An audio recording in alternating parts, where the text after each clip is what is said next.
Every time you say yes to something that drains you, you're saying no to yourself. Let's reframe this. Boundaries bukan tembok untuk jauhkan orang. Boundaries are bridges. They teach people how to love and respect you better.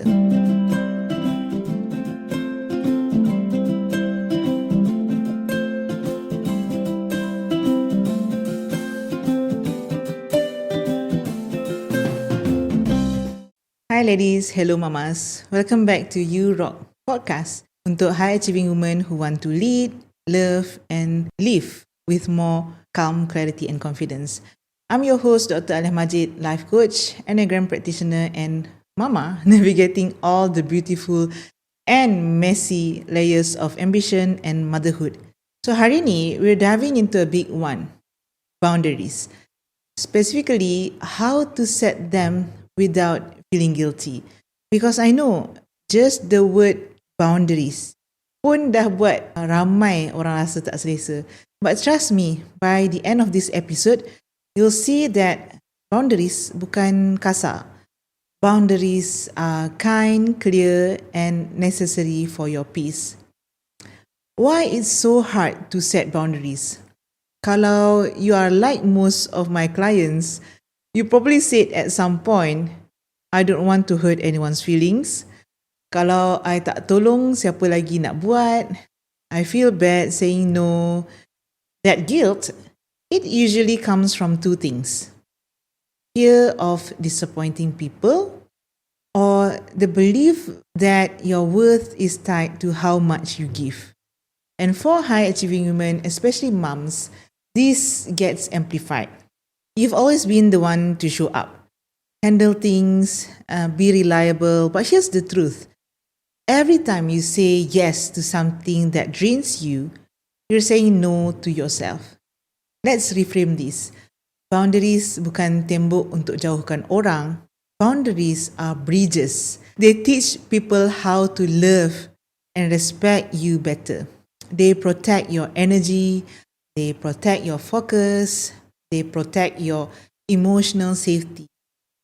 Kalau kita tak ada boundaries, kita akan sentiasa rasa drained, resentful or disconnected from our true self. And research confirms this.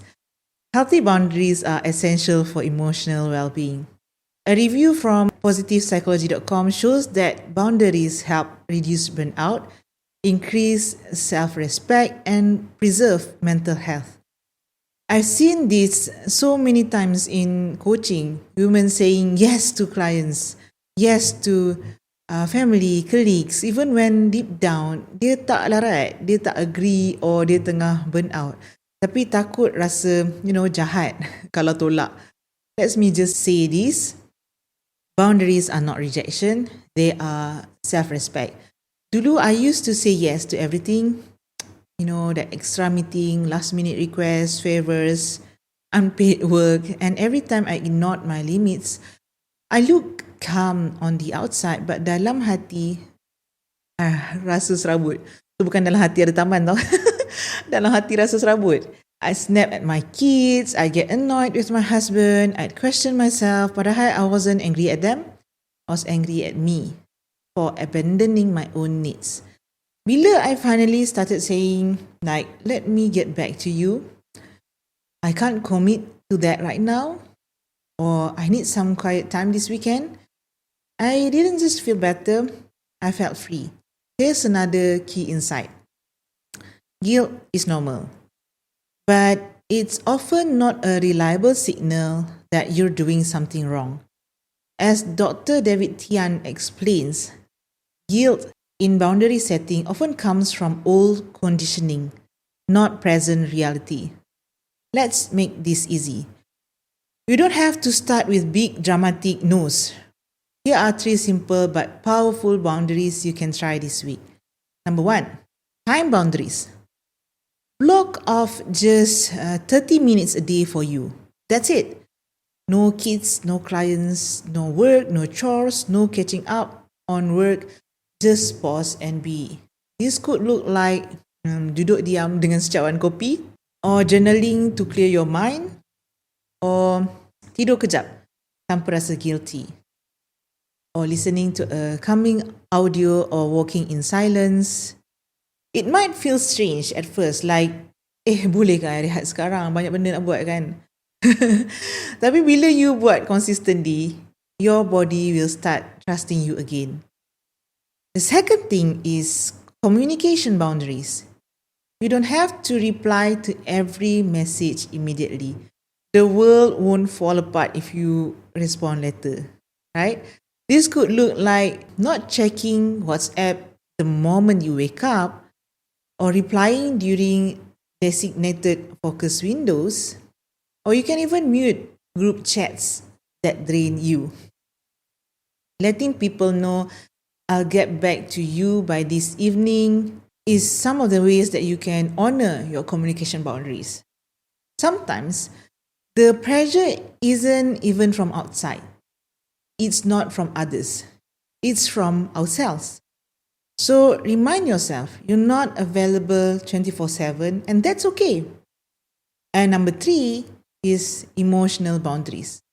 Not every story, every complaint, or every problem is yours to solve. Especially if you're the strong one in your circle, people may naturally offload on you.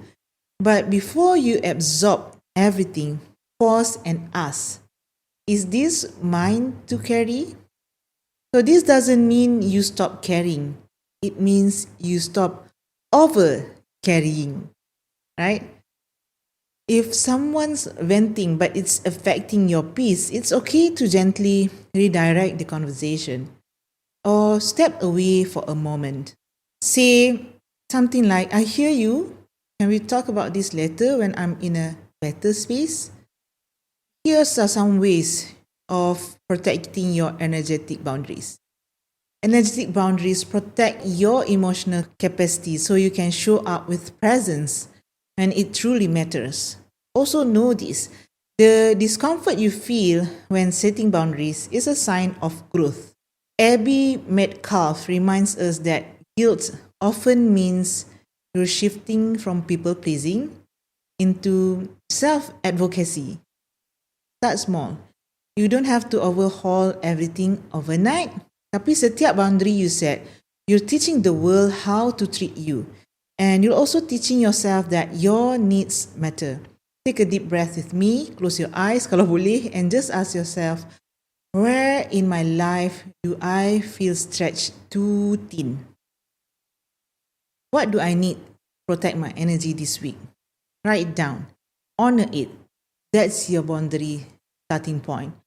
If this episode made you realize it's time to draw the line and reclaim your space, I have something just for you.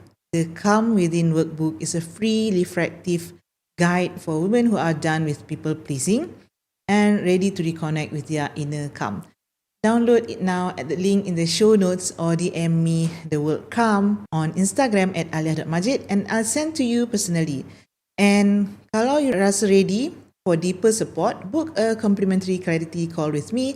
We'll talk about where you're feeling stuck, what boundaries you need most right now, and how I can support you through this next chapter. Link for that juga ada in the show notes. And remember, setting boundaries isn't selfish. It's one of the most powerful ways to honor your time, your values, and your future. Next week's episode is one you don't want to miss. It's called Taming the To-Do List Monster. Taming the To-Do List Monster. How to stop overloading your brain and finally focus with ease. Until then, you rock and you don't have to apologize for protecting your peace. Bye-bye. Assalamualaikum.